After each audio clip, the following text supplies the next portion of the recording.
स्वागत है आपका जेई टी पॉइंट में। आज से हम स्टार्ट करते हैं अपना जेई का सिलेबस, जेई मेंस के लिए बेसिकली। पहला चैप्टर है हमारा some basic concept as already discuss. Syllabus हमने डिस्कस कर दिया था विथ कितने कितने नंबर का आ रहे हैं, तो पूरा मैंने ऑर्गेनिक, फिजिकल और इनऑर्गेनिक का सिलेबस डिस्कस कर दिए। आज हम स्टार्ट करेंगे some basic concept of chemistry. देखते हैं, हम स्टार्ट करते हैं एक कोटेशन से। क्या कोटेशन है? जीवन में केवल वही यात्रा असंभव है जिसे अपने शुरू ही नहीं किया। मतलब क्या कि हम अगर स्टार्ट ही नहीं करेंगे तो अपनी मंजिल को हम कैसे? तो let's start with some basic concept of chemistry. अच्छा, ये हमारा पार्ट 1 में है। हाँ, इंट्रोडक्शन जान लेते हैं क्या है।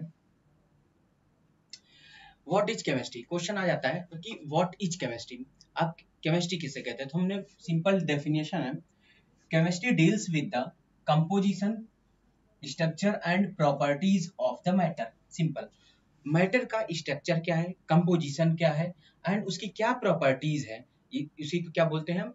केमिस्ट्री। तो मैटर क्या है? Anything which occupy space and has मास। हम पहले पढ़ते आते हैं 9th-10th में कि मैटर क्या है, जो ऑक्यूपाई स्पेस करे एंड सम वॉल्यूम, उसी को तो मैटर कहते हैं। अब वो जो मैटर है उसका कंपोजिशन क्या है, प्रॉपर्टीज क्या है एंड उसका स्ट्रक्चर क्या है, उसे हम क्या बोलेंगे? Chemistry. These aspects can be best described and understood in the term of basic constituent of matter। अगर पूछा जाए बेसिक कॉन्स्टिट्यूएंट ऑफ मैटर किसे कहते हैं? बेसिक कॉन्स्टिट्यूएंट ऑफ मैटर अगर हम कहें कि बेसिक तो हम बोलेंगे atoms and molecule. Atoms and molecule को क्या बोलेंगे? Basic constituent. That is why chemistry sometimes is called science of atoms and molecule। मतलब क्या? मतलब एक बात तो समझ में आ गया कि बेसिकली केमिस्ट्री क्या है। केमिस्ट्री में हम डील करते हैं, क्या डील करते हैं? Atoms and molecule. मतलब एटम्स एंड मॉलिक्यूल का स्ट्रक्चर डील करते हैं। सिंपल, अगर कोई पूछे कि व्हाट इज केमिस्ट्री, तो आप बता दीजिएगा कि हम जब एटम्स एंड मॉलिक्यूल की स्टडी करते हैं उसी को केमिस्ट्री कहते हैं। बस यही यही बताना होगा। आगे देखते हैं, बेसिक चीजें हैं एकदम। आप लोगों को पूरा फंडामेंटल से स्टार्ट होगा, एकदम हाई लेवल के। पूरा पहले थ्योरी आपको क्लियर किया जाएगा, फिर आपको एक एक क्वेश्चन, मतलब previous year question at least 10 year का तो होगा ही। आगे देखते हैं, अगर universe classified 2 types of matter. अच्छा, मैटर को 2 टाइप्स की क्लासिफाई किया गया। एक मैटर्स, पहले तो मैटर्स जान लेते हैं क्या होता है। पहले बता दिया, the thing which occupy space and having some mass which can be felt by out of 5 sense of matter। मतलब क्या? हमारे जो 5 सेंसेस है ना, उसमें कोई एक चीज उसको महसूस करे या फिर उसको हम देख सके, उसी को तो मैटर कहते हैं। अब मैटर्स 2 टाइप्स में डिवाइड है, एक फिजिकल क्लासिफिकेशन, एक केमिकल क्लासिफिकेशन। फिजिकल क्लासिफिकेशन और केमिकल क्लासिफिकेशन में का मतलब कि अब मैटर को हम 2 टाइप्स में पढ़ेंगे, एक फिजिकल एक केमिकल। देखते हैं आगे हम बात करते हैं कि अगर फिजिकल के बेस पे डिवाइड करें, फिजिकल के बेस पे सॉलिड, लिक्विड एंड गैस। अगर हम कहें कि मैटर को फिजिकल के बेस पे डिवाइड करिए तो क्या बोलेंगे? Solid, liquid and gas. अब इसकी भी अलग अलग प्रॉपर्टीज हैं, देखते हैं। अच्छा, अगर सॉलिड की इससे कहते हैं, एक सिंपल से भाषा में बोलें कि व्हाट इज सॉलिड, तो हम बताएंगे a substance is said to be solid it possess a definite volume and a definite shape. मतलब क्या? जिसका वॉल्यूम सेम हो, क्या? वॉल्यूम सेम हो एंड शेप क्या हो? सेम हो। मतलब फिक्स्ड वॉल्यूम, फिक्स्ड शेप, उसी को क्या बोलेंगे? सॉलिड। एग्जांपल जैसे sugar, iron, gold, these are the solid. अब लिक्विड कैसे इसके अलग है, तो देखते हैं लिक्विड क्या। A substance is said to be liquid if it possesses a definite volume but not a definite shape। they take the shape of vessels in which they are put। Example water, milk, mercury, alcohol, etc। बात को समझिएगा। कहने का मतलब कि अब liquid क्या? Liquid का वॉल्यूम फिक्स्ड है बट शेप क्या है? डिफरेंट है। शेप डिफरेंट का मतलब कि जैसे अगर हम एक ग्लास वाटर लिए, उसी ग्लास ऑफ वाटर को अगर हम कप में वो कर दिए तो शेप किसका ले लिया? कप का। मतलब क्या? लिक्विड सॉलिड से इस बेस पे डिफरेंस है, इस बेस पे डिफरेंट है कि जो लिक्विड होता है उसका शेप फिक्स नहीं होता, जबकि सॉलिड का फेस एकदम शेप क्या होता है? फिक्स्ड। एकदम बेसिक चीजें हैं। Example water, milk, mercury, alcohol, etc। आगे हमारा गैस। गैस क्या? A substance is said to be gas if it neither possesses definite volume nor a definite shape because they completely occupy the whole vessel in which they are placed। बात को समझिएगा। अब हम कहें how gas are different from these two, solid and liquid। Then you can tell that जो gas होता है ना तो उसका वॉल्यूम फिक्स्ड होता है ना तो उसका शेप फिक्स्ड होता है। मतलब अब तीन चीज क्लियर हो गया। क्या? एक जो सॉलिड होगा, क्या सॉलिड का क्या fixed fixed volume, fixed volume and fixed shape होगा। क्या होगा? Fixed shape. जबकि लिक्विड में not fixed shape, not fixed shape. और तीसरे की बात करें तो इसमें not the shape nor nor the volume fixed. Clear होगी? एक बेसिक अगर डिफरेंस आपसे पूछा जाए कि बेसिक डिफरेंस बताइए, what is the difference between solid, liquid and gas, तो हम सिंपल बोलेंगे कि जो सॉलिड, लिक्विड और गैस उसके वॉल्यूम और उसके शेप के बेस पे हम अलग किया जा सकता है, जो कि हम आगे अभी बताएं। आगे हम देखते हैं, अगर हम बात करें कि केमिकल के बेस पे, तो हम कहेंगे केमिकल के बेस पे टू टाइप्स के होते हैं, एक प्योर सब्सटेंस, एक मिक्सचर। तो प्योर सब्सटेंस हम जान लेते हैं। क्या प्योर सब्सटेंस हम जान लेते हैं? क्या a material containing only one types of substance. Pure substance cannot be separated into simpler substance by physical method. Question आएगा व्हाट इज प्योर सब्सटेंस, तो सिंपल बताना है कि material containing only one types of substance, material containing only one types of substance is called a pure substance. मतलब pure substance वो चीज है जो केवल एक एक चीज कंटेन करे, पहली चीज। दूसरी, वो फिजिकल मेथड से अलग ना किया जा सके, फिजिकल मेथड से अलग ना किया जा सके। जैसे अच्छा example element magnesium, sodium, calcium, etc. अच्छा प्योर सब्सटेंस, क्या प्योर सब्सटेंस हमने बोला टू टाइप्स के होते हैं, एक एलिमेंट्स, एक होता है कंपाउंड। अब प्योर सब्सटेंस भी टू टाइप्स के, एलिमेंट एंड कंपाउंड। कौन कौन से देखते हैं आगे। अच्छा एलिमेंट, एलिमेंट क्या है? प्योर सब्सटेंस बताए ना, containing only one kind of atoms, only one kind of atoms. It is classified into three types depending on the physical and अच्छा अब हम कहेंगे जो एलिमेंट है उसमें केवल वन टाइप्स के एटम है। कितने टाइप्स के? वन टाइप्स के एटम। वन टाइप्स के एटम में जैसे सिंगल एटम, जैसे अगर हम बात करें इसमें जिंक, तो जिंक क्या हुआ है? मेटल, नॉन मेटल और मेटलॉइड। मतलब अगर एलिमेंट को भी क्लासिफाइड किया जाए तो मेटल, नॉन मेटल और मेटलॉइड में क्लासिफाइड होगा। अच्छा compound, it is defined as a pure substance, ये भी एक प्योर सब्सटेंस ही है कंपाउंड, लेकिन containing more than one kind of atom, containing more than one kind of atom which are combined together in fixed proportion by weight।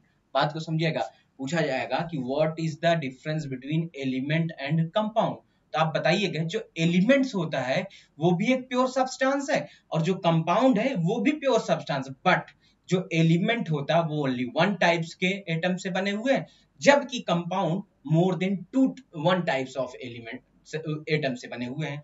मतलब क्या चीज समझ में आया कि element and compound both are pure substance but on the basis of types of atom they are different, they are different. हाँ compound क्या है?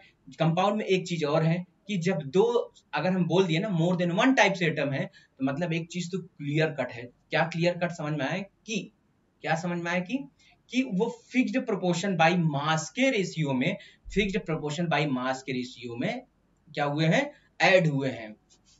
अच्छा इसका एग्जांपल HCl देखो, H है, Cl है, more than two type, water H2SO4, HClO4, HNO3 etc। मतलब क्या? कंपाउंड में मोर देन वन टाइप्स के एटम्स होते हैं। बात समझ में आया? आगे देखते हैं बच्चों।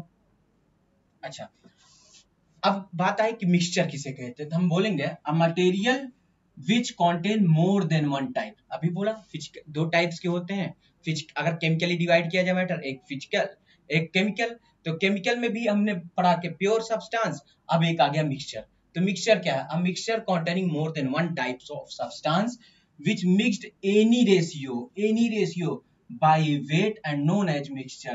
The property of mixture are same as the property of individual component of the mixture। मतलब क्या? जो मिक्सचर होते हैं, क्या जो मिक्सचर होते हैं वो मोर than one types of substance से बने हुए, मोर than one types of substance से बने हुए हैं। अच्छा ये भी दो टाइप्स के होते हैं, एक होमोजीनियस मिक्सचर, एक हेट्रोजीनियस मिक्सचर। होमोजीनियस मिक्सचर क्या होता है? The mixture in which all the components are present uniformly are called homogeneous mixture. Component of mixture are present in single phase बात को समझिएगा। अगर हम कहें होमोजीनियस मिक्सचर क्या है, तो आपको बताना होगा जो होमोजीनियस मिक्सचर है, जो होमोजीनियस मिक्सचर है एक्चुअल में वो उसका जो बनने वाला सॉल्यूशन है, या हम कहें होमोजीनियस मिक्सचर का जो है वो यूनिफॉर्म होता है। मतलब क्या, सॉल्यूट अगर सॉल्वेंट में ऐड कर दिया जाए तो सॉल्यूट पूरी तरह डिसॉल्व हो जाएगा और स्प्रेड, मतलब यूनिफॉर्म का मतलब हर जगह डेंसिटी अगर हम बात करें तो सेम होगी और वो सिंगल फेज में होगा। क्या होगा? Single phase. इसके एग्जांपल देख लेते हैं। water sand, water sugar, water and alcohol, these are the homogeneous mixture। अच्छा, heterogeneous mixture किसे कहते हैं? The mixture in which all the component are present non uniformly। क्या मतलब? क्या नॉन यूनिफॉर्मली प्रेजेंट मतलब क्या, अगर मैं जैसे सैंड और वाटर को मिलाऊं तो सैंड क्या होगा, बैठ जाएगी नीचे क्योंकि डेंसिटी उसकी ज्यादा है। तो इसमें क्या, सैंड पूरी तरह डिसॉल्व नहीं हो पाया, जब डिसॉल्व नहीं हो पाया तो यूनिफॉर्मली क्या हुआ, सॉल्यूशन यूनिफॉर्म नहीं रह गया, तो मतलब ये सिंगल फेज में नहीं है। अगर बेसिक डिफरेंस पूछा जाए, what is the basic difference between homogeneous mixture and heterogeneous mixture, तो क्या बताना है कि जो होमोजीनियस मिक्सचर है, जो होमोजीनियस मिक्सचर है एक्चुअल में वो सिंगल फेज और यूनिफॉर्मली डिस्ट्रीब्यूटेड है, जबकि हेट्रोजीनियस वो नॉन यूनिफॉर्म है और मोर देन वन फेज में है, more than one phase. These are the basic difference between homogeneous mixture and heterogeneous mixture। आगे बात करते हैं हम कि अच्छा कुछ क्वेश्चंस देख लेते हैं। जैसे क्वेश्चंस हैं हमारे पास कि which is an example of matter according to the physical state at room, तो सॉलिड, लिक्विड, गैस, तो क्या होगा, all these, all of these. क्या according to physical state at room temperature में सॉलिड भी एग्जिस्ट करता है, लिक्विड भी और गैस भी। आगे हम बात करते हैं इसमें। अच्छा, which of the following are the type of compound, अब पूछा इसमें टाइप ऑफ कंपाउंड क्या है, तो हम कहेंगे ऑर्गेनिक भी कंपाउंड है, इनऑर्गेनिक, आंसर क्या होगा तीसरा, बोथ 1 and 2।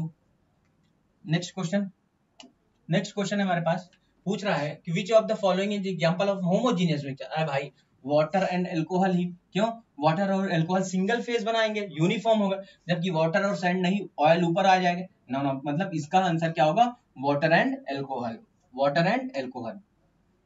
आगे बात करते हैं, विच of the following is solution, पूछ रहा है कि विच of the following is solution. तो भाई हमने बोला कि होमोजीनियस को ही सॉल्यूशन बोलते हैं। सॉल्यूशन आज से जान लीजिएगा, सॉल्यूशन को homogeneous mixture is known as solution, heterogeneous नहीं, जो सिंगल फेज में होते हैं उसी को नाम क्या देते हैं, सॉल्यूशन। क्या देते हैं, सॉल्यूशन। नेक्स्ट क्वेश्चन हम बात करते हैं, विच of the following is compound, तो हम क्या बोलेंगे, कंपाउंड क्या, तो मोर than one types of atom से बने हो, तो इसका आंसर क्या होगा, मार्बल, इसका आंसर क्या होगा, marble.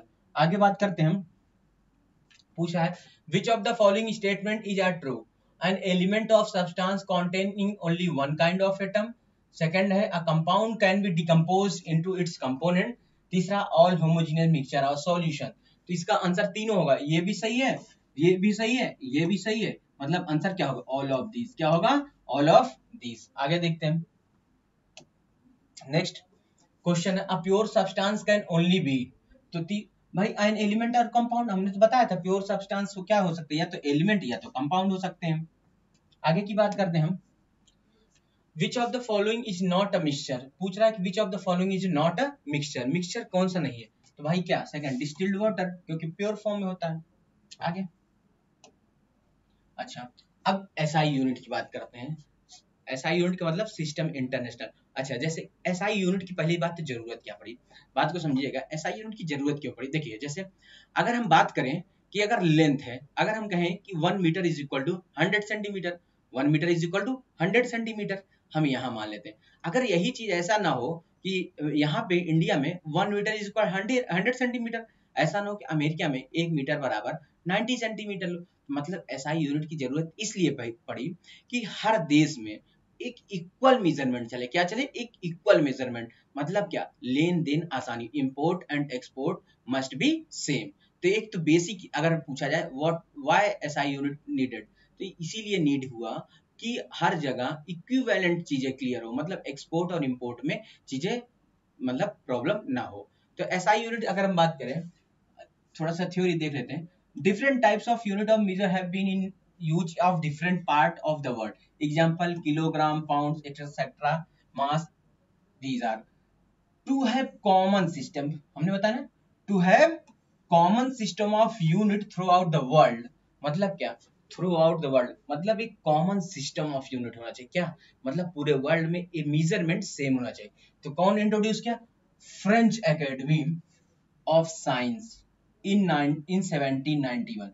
French Academy of Science in 1791 introduced new system of measurement called metric system in which different unit of physical quantity are related to each other as a multiple of power 10। अच्छा simple, जो French academy थी ना 1791 में क्या हुआ, एक establish किया common system जिसको नाम दिया गया मैट्रिक सिस्टम, उसे 10 की पावर में।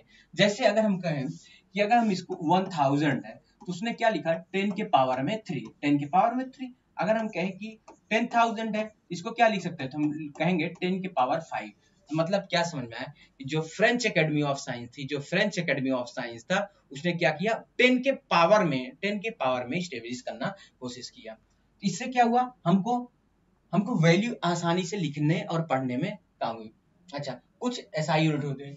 अच्छा, बोलते हैं 7 बेसिक फिजिकल क्वांटिटी है। अच्छा, अगर पूछा जाए कि फंडामेंटल यूनिट क्या होते हैं, तो हम बताएंगे क्या कि जो फंडामेंटल मतलब बेसिकली जो 7 यूनिट है ना, उसी को हमने क्या नाम दिया गया, फंडामेंटल। बाकी इसी से डिराइव्ड है, क्या है, इसी से डिराइव्ड मतलब क्या, कि मतलब जो जिससे बना हो। अगर पूछा जाए कि what is the fundamental unit, तो बताना कि देयर आर 7 फंडामेंटल यूनिट्स। क्या 7 फंडामेंटल, कौन कौन से देखते हैं। पहला है लेंथ, क्या है लेंथ, सिंबल क्या है L, unit SI unit metre, mass kilogram में, टाइम सेकंड में, इलेक्ट्रिक करंट को एम्पियर में, टेम्परेचर को केल्विन में, ल्यूमिनस इंटेंसिटी को candela, and amount of the substance को किस में नापा जाता है, मोल्स में। मतलब क्या, these are the fundamental unit, these are the fundamental unit, these are the fundamental unit, basic unit, इसी को बोलते हैं क्या, बेसिक। इसके अलावा जो भी यूनिट है उसे बोलेंगे डिराइव्ड यूनिट। देखते हैं आगे हम बात करते हैं कि अच्छा एसआई सी, अच्छा और डिटेल थोड़ा सा देख लेते हैं। SI unit system recommend that multiple of such as 103 इतना etcetera are the fraction such as 10 के power 10 minus 3, 10 minus 6 and 10 minus 9। मतलब अगर 10 के 103 है ना, हम क्या लिखेंगे, 10 के पावर 1, इसको लिख देंगे 10 पावर 3, 10 की पावर 6 ऐसे लिख देंगे। मतलब क्या, इसको अलग रिप्रेजेंटेशन में किया गया है। आगे, these are indicated by is a special prefix, these along with some other friction or multiple in common use। अच्छा, ये आपको टेलीग्राम चैनल में मिल जाएगा हमारे पीडीएफ के फॉर्म में। ये these are the मतलब एनसीईआरटी का ही है, कुछ अच्छे लाइंस हैं जो उठा के यहाँ पे आपको दिखाया गया है, ठीक है, आप इसको डाउनलोड कर सकते हैं। ये थ्योरी चीजें हैं, आगे हम देखते हैं, आगे हम बात करते हैं इसमें। अच्छा, जैसे कुछ यूनिट्स हैं, जैसे डेसी, इसको symbol d multiple 10 power minus 1, तो हम क्या लिख जानते हैं, 1 decimetre is equal to 10 power minus 1 metre, 1 centimetre is equal to 10 power minus 2 centimetre, ऐसे 1 millimetre is equal to 10 power minus 3 metre. आप लोग इसका एक पीडीएफ ले लीजिएगा टेलीग्राम चैनल पे, एज इट इज को एक बार याद कर लीजिए, कुछ इसमें बेसिक चीजें जो आगे काम देंगी, ठीक है। आगे हम बात करते हैं। अच्छा, जैसे अब लेंथ की कुछ यूनिट्स हैं, जैसे लेंथ की क्या यूनिट है, 1 mile is equal to 1760 yard, 1 yard is equal to 3 feet, 1 foot is equal to 12 inch, 1 inch is equal to 2.4 centimetre, 1 ampere is equal to 10 power minus 10 metre.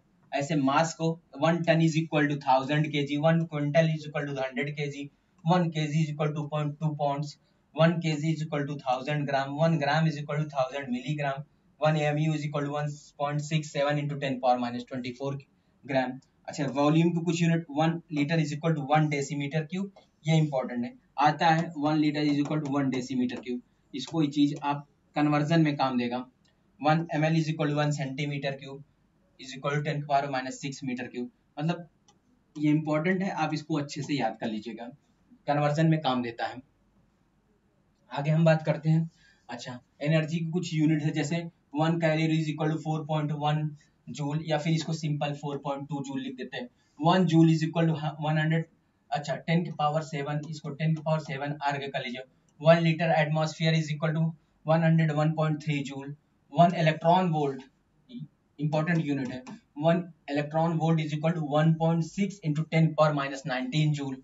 Pressure की कुछ important unit है, 1 atmosphere is equal to 760 torque या फिर mmHg, 76 centimetre of Hg, 1.01 into 10⁵ pascal, 10⁵ newton metre square, मतलब important unit है। Pressure बहुत काम देगा, आप लोग इसको अच्छे से याद कर लीजिएगा। अच्छा, टेम्परेचर को ये डिग्री सेल्सियस और केल्विन में बदलने का फॉर्मूला है, आप लोग देख लीजिएगा। आगे हम बात करते हैं। अच्छा, कुछ पॉइंट्स है, अगर गोल्डन टी पॉइंट का मतलब कुछ इंपॉर्टेंट पॉइंट है, ये हमारी स्लाइड में अगर गोल्डन टी पॉइंट लिखा है तो इसका मतलब कुछ इंपॉर्टेंट देख लेते हैं क्या। The unit named after a scientist is started with a small letter and not with a capital letter. Example, unit of force is written as Newton. अच्छा, अगर कोई किसी की यूनिट किसी साइंटिस्ट पे है तो उसका हमेशा स्मॉल लेटर से शुरू हो, जैसे न्यूटन, न्यूटन को हमेशा स्मॉल एन से देखेंगे, क्या स्मॉल एन से, ना कि कैपिटल एन से, ना कि कैपिटल एन से।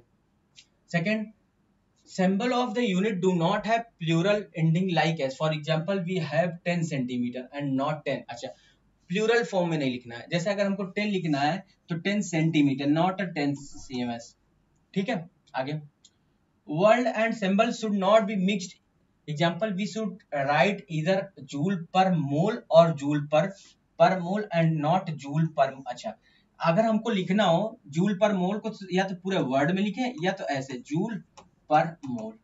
आगे, prefix are used with the basic unit, example kilometre means 1000 metre because metre is the base. अच्छा, बेसिक यूनिट हमेशा हम जो चीजें लिखेंगे ना वो हम SI यूनिट्स में लिखेंगे, SI यूनिट में रिप्रेजेंट करने की कोशिश। A unit written with prefix and power is power of the complete unit. अच्छा, जैसे हम कहें सेंटीमीटर क्यूब है तो हम क्या लिखेंगे उसको 10 की power 3, 1 metre is equal to 100 centimetre. अगर हम कहें 1 metre is equal to 100 centimetre तो हम इसको भी ऐसे भी लिख सकते हैं 1 मीटर इज इक्वल टू 10 की पावर 2 सेंटीमीटर, 10 की power 2 centimetre. These are the important point, these are the important point. आगे हम बात करते हैं, कुछ प्रैक्टिस क्वेश्चन देख लेते हैं, कुछ प्रैक्टिस क्वेश्चन देख लेते हैं। क्या, विच of the following is form of the part of 7 basic, इसमें बताना है कि जूल, कैंडेला, न्यूटन कौन सा फंडामेंटल यूनिट, तो कौन सा, कैंडेला। आगे हम बात करते हैं, कन्वर्ट 2 लीटर एटमॉस्फेरिक इनटू अर्ग।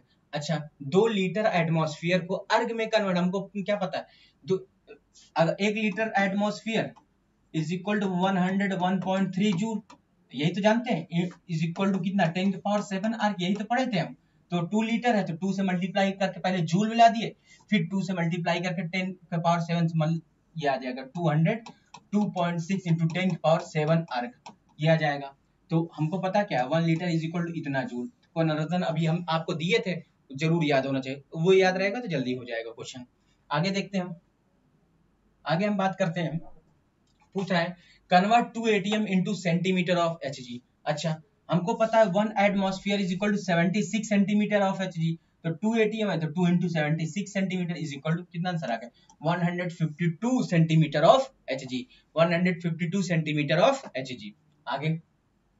आगे हम बात करेंगे, नेक्स्ट क्वेश्चन है convert 20 decimetre cube into ml। अच्छा, हमको क्या पता है 1 decimetre cube is equal to 1 litre, 1 decimetre cube is equal to 1 litre, तो 20 डेसीमीटर बराबर 20 लीटर, तो 20 इंटू 1000 कर दिया, क्यों ml 1 litre is equal to 1000 ml, तो 20 इंटू 1000 कर दिया, 2 इंटू 10 की पावर 4 ml आ गया, 2 इंटू 10 की पावर 4 ml आ गया आंसर।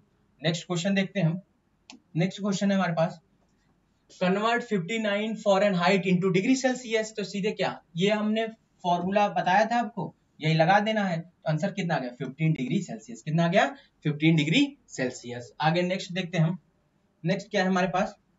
अच्छा, अब नेक्स्ट हमारा है मोल कॉन्सेप्ट, क्या है नेक्स्ट हमारा है मोल कॉन्सेप्ट, हम अगले इसको नेक्स्ट लेक्चर में देखेंगे।